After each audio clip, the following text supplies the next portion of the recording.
allocation of 5.5 lakh crore.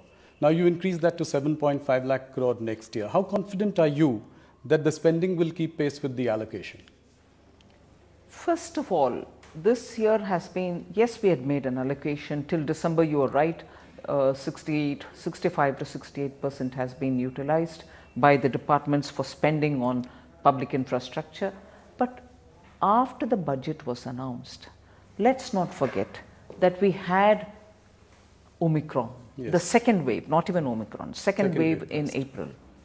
And although we came out of it, thank God for that, although we came out of it quickly, it also staggered that first quarter's expenditure into the second, into the third, and so on. So reaching 68 in spite of the first quarter going, April going in, April and a bit of May going in because of the second wave and the psychological imprint it left on people, for us to catch up with the intended public expenditure did have a lag effect. So I would think that shouldn't be the case this coming year, now that Omicron also is showing signs of withdrawing. I don't want to say it's gone away, we'll have to be careful, but still. Nirmala ji, you've addressed the supply side of the issue. I come to now the demand side. The big issue is how do we really revive demand? So you've got your large capital expenditure program chalked out. Could you have considered cutting taxes to put more money into the hands of the consumer? There are ways in which demand creation can happen. In our country, where the taxpayers' number and also the taxpayers' profile is seen, then you also realize that it is possible to provide stability in tax regime, predictability in tax regime, and that I would think is a very important factor at a time like this. You don't want to bring in elements of uncertainty, and as a result of which some sections feeling, oh, all right, I've got some relief, but some other sections feeling that hadn't come to us. And probably this would have a bearing on many others. Any exemption given is also just not for those who desperately need it, but by law would be applicable for others who probably don't need it so much, but because the system and the framing is such that it'll benefit everybody. Yes. So that is one point. And second, if you're looking at tax stability, if you're looking at predictability and making sure that you have not increased anybody's burden, you're at least making sure that people who have planned their monies can be sure that that is remaining unaffected. Right. So we in this budget placed a lot of emphasis on stability and predictability. I'm no cricket watcher, but I would definitely say this from my outsider's understanding.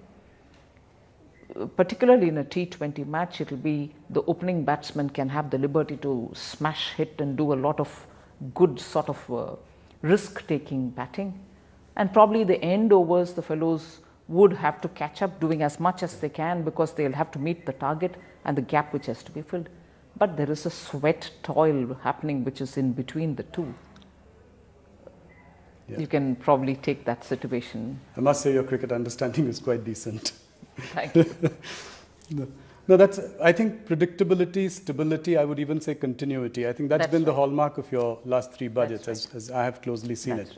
Right. Let me come to something that is a niggling issue, a global headache in some senses, inflation.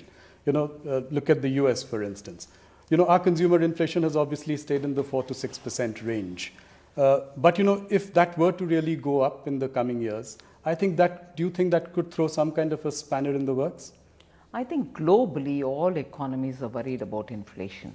And that's not to say, okay, so what? Does it affect your planning or not? It does affect my planning.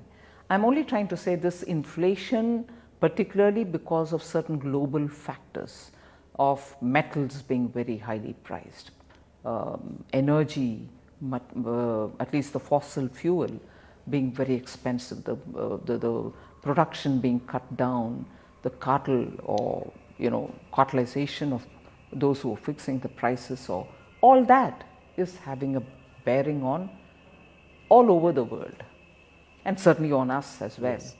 And we also have realized that we are at a stage where we are making a transition towards climate friendly steps, Yes. moving out of fossil fuel. And at this time, we probably, even like many countries, want to look at gas coming in, natural gas coming in to replace many of what was dependent on fossil fuel. But at this time, with international natural gas price also going up, you're facing a situation where you're planning for something at a transitional stage, and that also is now going to be dearer. And as a result, your planning is also getting adjusted as we go along to look at giving more incentives for electric vehicles and so on. So the long and short of it is, yes, we are conscious of inflation, the global price going up on essential goods, particularly those which are important for industry. And within India, essential goods, for instance, are pulses and are edible oils, both of which still depend on a lot of imports.